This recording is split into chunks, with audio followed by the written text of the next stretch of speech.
Professor Samir Mathur, who has graduated from the Master's Program for Landscape Architecture. He is an international member of the American Society of Landscape Architecture, ASLA, and is involved in the activities of the Indian Society of Landscape Architects. He is currently a member of Delhi Urban Art Commission, the Convener, Standing Committee on National Building Code 2016 on Landscape Development for the Bureau of Indian Standards, advisor to the Smart Cities Committee for the BIS. His landscape design practice, Integral Designs International Studio Private Limited, has been involved in a variety of projects. So ladies and gentlemen, put your hands together for none other than Professor Samir Mathur. Sir, I would request you to come on stage for your presentation.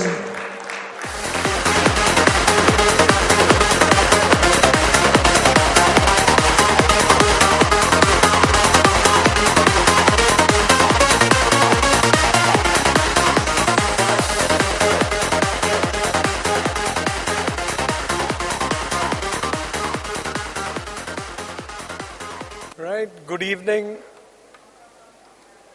everyone. It's lovely to be here. Like Mr. Kapil Dev just said, it's all about passion.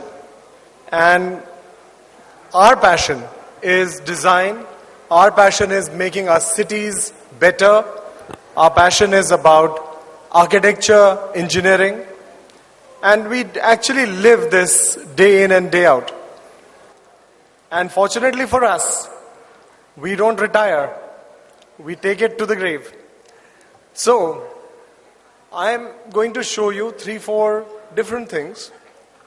The first is a series of questions I have for each one of you. And I love this city of Calcutta. Every time I come, I learn more and more about the past, about the future. But I want to ask you these questions, that how do we live in a fool's paradise? And is there a way to make our cities better through new kind of thinking?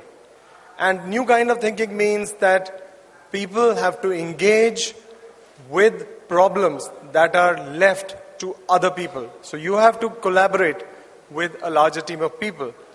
The first thing that we're talking about is the public realm. Now, public realm means anything outside our homes, anything outside our office. And that's where cities are. So, in that case, I'm just showing you some images of how cities are internationally. And we all travel. Most of us have traveled abroad. You see pictures like this, Times Square, in England and around Europe. And what we produce as architects, and this is my first question to you. When we produce buildings, isn't this the kind of building that we put in all our brochures? Isn't this the kind of building we do? Isn't this what we are trying to do? My question to you is, this is very nice, but this is the reality we live in. This is what we have to face. So making small things which are great is wonderful, but we have to think beyond what we have set for ourselves as boundaries. We have to go beyond those boundaries. This is, I'm from Delhi. My family has been there for 500 years, from Chandni Chowk and so on. So I know that city of Delhi, and therefore I can empathize with people who live in traditional and old cities. Now the problem is that parks and forests, open spaces are cordoned off. Today I was coming from the airport. There were fences and walls being put along every lake in Calcutta, so that people cannot now go to the lakes. There is a complete disconnect of people and roads and the urban fabric. And what we can do is to give the greens back to people. And this is the first part of what I'm going to speak on today, which is how to get people to engage with the green spaces of your city. This could be anywhere in India. If you look at it, if you look at this, there is in the middle of the pedestrian who's walking on a street, there's parking and roads, and this is what most people deal with on a day-to-day basis. Another approach was in New York, where they actually converted disused places, a place called the High Line, into very useful pedestrian connectivity. In South Korea, in China, they are actually pulling down highways and starting to make greens through cities. And these greens are called greenways, where people can go from one end to the other end of the city and walk through green, beautiful, and healthy open spaces. Mr. Kapil Dev was mentioning JP City and the JP Golf Course. We were involved with designing the JP Sports City, where the Formula One track is. And they have a 16-kilometer long greenway that I will talk about, which is the core of that city. 16 kilometer of a continuous green, of a garden around which everybody can live. So that is where the future may be. And how that happens? You see something derelict, you see something disused, and what you can see is that disused element can easily be made into something which is useful for citizens. And it all happens by our actions. If you leave it to planners, if you leave it to others, it will not happen. So this is a place in the middle of New York, and today it is one of the most greenest things. As you see on the picture on the left hand side, it is one of the most greenest parks in the city, and you can walk for miles on that. And it's very famous. The same thing is happening around the world, except in India. I was presenting a paper in the US, and I was talking about this 16-kilometer long JP Greenway that we are designing. And somebody from China came, and he said, yeah, I am working on a 800-kilometer long Greenway. So you can walk, bicycle, play in one continuous strip. So the approach has become very different. We have to look at our urban environment very differently. Apart from making beautiful building, you have to think outside the box.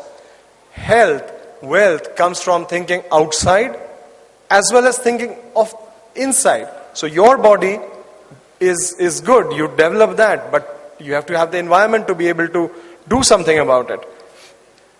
Coming back to Delhi, we had a lot of green space to begin with. Delhi, like Calcutta, had a very significant Mughal and then colonial influence. If you compare the pictures from the top and bottom, you will see that today, Connaught Place, the heart of Delhi, is inundated with cars. And last month we were working on a scheme to remove cars from the city center, which seemed like a good idea from our architects. Even traffic police were very keen on removing cars from the city center so it could be made more useful, livable, more human, more friendly to old people, to children. Even traffic police wanted no cars. The only people who were objecting were the shopkeepers of Connaught Place, who took a rally out to say, no, we will not have less cars, congestion is good. So here were the architects, planners, traffic police, NDMC, all saying, please reduce congestion. And a group of citizens was saying, no, let us have the congestion. And that is where one of the questions that I have for you, that how we will bring all the parts of society together to think in a unified way rather than trying to do your own thing for your personal interests. Roads are beautiful. This is Lutyens Delhi. This is new part of Delhi. But there is also a same amount of green space available. If you look at the image to the left, there are actually, there's something in Delhi called the Delhi Ridge, which is this green space which runs from south to north, all through the city.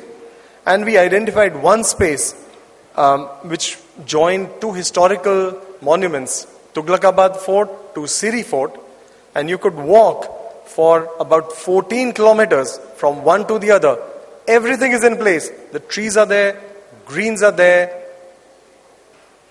space is there, except nobody had ever thought that you could walk. So people were walking on the streets. There was this big controversy on this BRT corridor, which was created to manage traffic.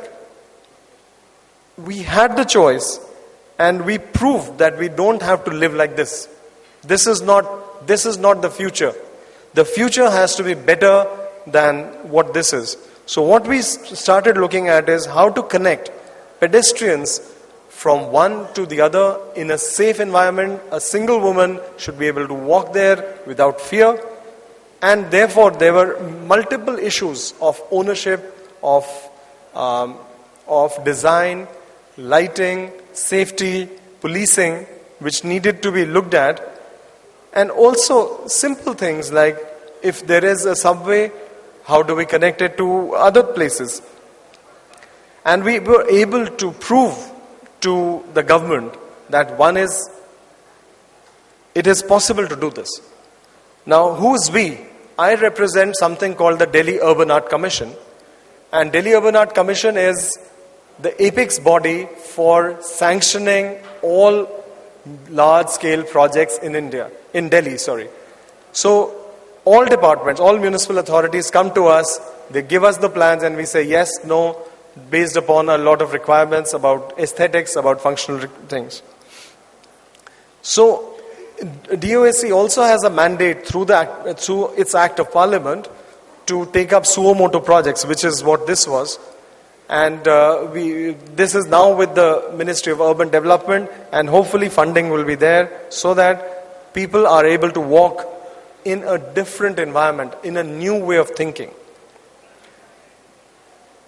from one to the other. And this is easy. This is very rich people in GK2 who live there, very poor people in Tughlakabad area, and it's a benefit for every class of society.